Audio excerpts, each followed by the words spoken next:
Hey guys, it's Zach right here. In today's video, we'll be reviewing the Corsair Vengeance 128GB kick of RAM. That is right. This is 4 32GB sticks of 32 megahertz actual memory. That is actually insane. This is the most amount of RAM I've ever touched. Last time it was like 64, which we reviewed in the past, which my brother got for his coding, and I got this actually here today for my work machine. And the reason why I actually got this was because I was having some problem with my actual 32GB of RAM, where I was using all of it at once and crashing the PC and causing blue screens because I was running like Photoshop, working on multiple applications, and also had Google Chrome in the background. So like I could have probably gone 64GB of RAM and been set, but I haven't actually tried 128GB.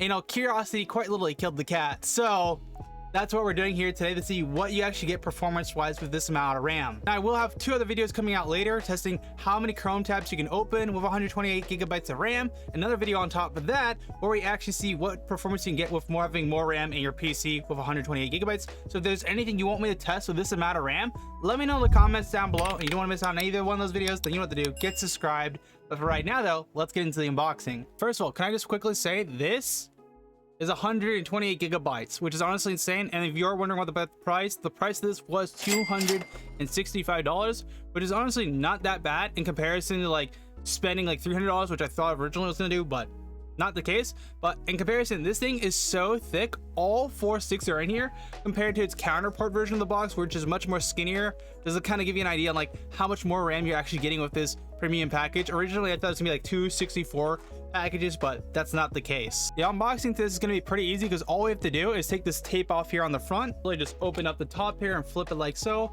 and then pour out the 2 sticks. Which you can see we got 2 32GB sticks, which honestly looks so freaking good. Like, yo, this is so much RAM. 64GB here, another 64GB here, which is kind of ridiculous. And then the packaging for this is as simple as taking off the top of these and getting access to the RAM in itself, which is not too hard. There's a little manual that comes with the package, but honestly we don't care about that. So what we're gonna do next is simply install this. Now the first thing we do before we get testing is, of course, we gotta enable XMP with memory. So we're gonna go to advanced memory settings, go to disable this, to enable this with the gigabyte board for 32 megahertz, and then we just log on into our PC. With that though, if we go into Task Manager, Performance, we now have 128GB of RAM rated at 3200 megahertz on our PC, which is honestly just kind of insane to think about.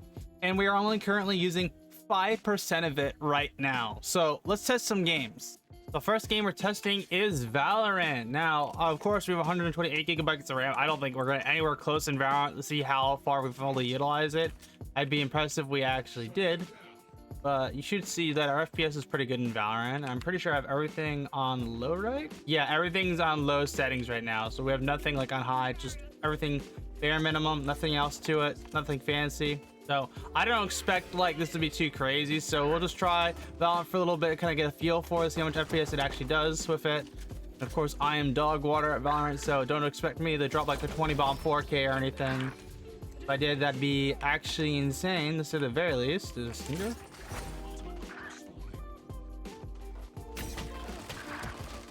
Okay, somehow I didn't die right there. I should have died.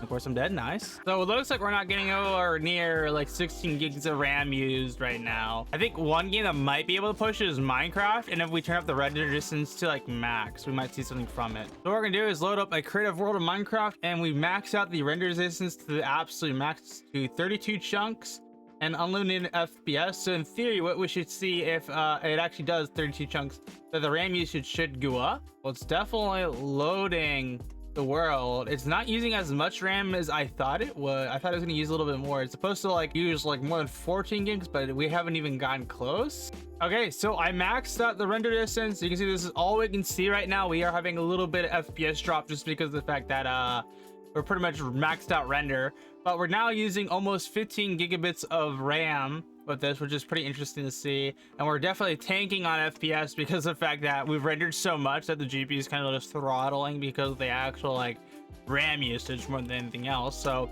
kind of hurts to look at, but hey, we were able to max out Minecraft render distance. I'm pretty sure you can even go further with mods, and I would assume with mods we'd be able to do even more.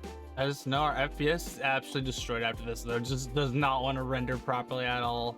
So can you load 32 chunks with 128 gigabits of RAM? Yes. Would I recommend it? Definitely not, because you lose all your FPS because of it. We're just load up 10 chunks. We just get all our FPS back. Look at this. We make it only render up to 10 chunks in Minecraft. And you're plus 400 FPS. So I just finished up some game testing, and of course it absolutely destroyed everything we threw out for the 128 gigabytes. We never even got close, especially in Minecraft. I was thinking maybe with the render we might get there, but it doesn't seem to be the case. However, what we got here is what I usually do on Mondays. Mondays is the day where I have so much stuff going on for YouTube. I'm got like Photoshop here for like one thing. I got my video editing here for another thing, which of course the thing we're working on here for the RAM testing and review. And then I got like OBS for Streamlabs open up on the side. I got main OBS. And so I was wondering, like, okay, so this is the problem where I've been crashing because I've been like doing like multiple projects on the side, and of course I have like a bajillion Chrome tabs open. This is kind of just a random explanation here, but not explanation, example.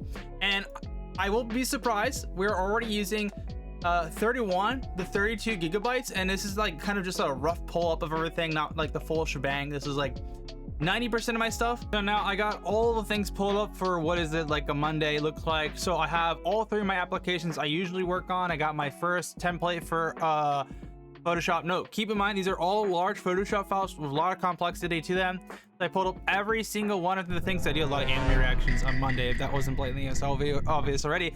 This one was testing ideas for clicks. Besides the point though, then we got this too, and then I have Streamlabs on the side, like I said earlier, plus my normal editing template, which you see we've got a little bit more of the YouTube video done. And we're using now 56 gigabytes of RAM. Like, holy shit. I thought when I got my full stuff out, it was gonna be like maybe 34, 36 and stuff like that. But no, it is not even close. It is not even close to what my estimated number was. It is like almost 64 gigabytes. So honestly, I think upgrading to not 32, but 128 gigabytes of RAM was definitely the play.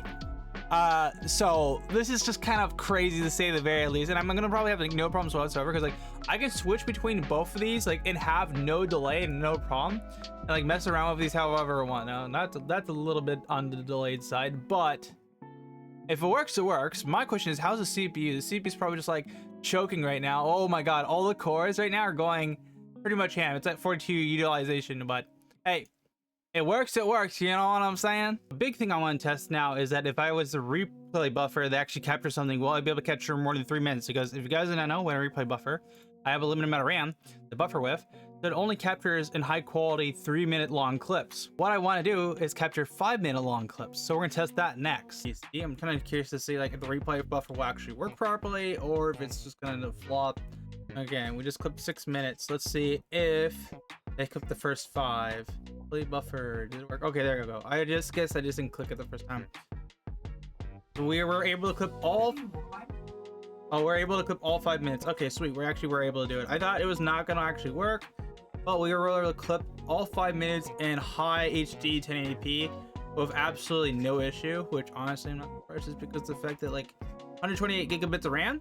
So multitasking doesn't look like it's going to be an issue, nor the replay buffer is going to be an issue anymore, which is nice to see. I thought there might be something, but it doesn't seem like that's actually going to be the case. So let's go over my final thoughts now on the 128 gigabyte RAM kit from Corsair. Do I recommend people buying it? Definitely not, especially if you don't know what you need the actual RAM for. Like for me, in my use case, the only reason I upgraded to 128 gigabytes RAM is for my workflow. It's very professional-like, so I work with a lot of stuff all the time. And of course, I have a lot of applications going on in the background, which you can see already. I was like using 56 gigabytes.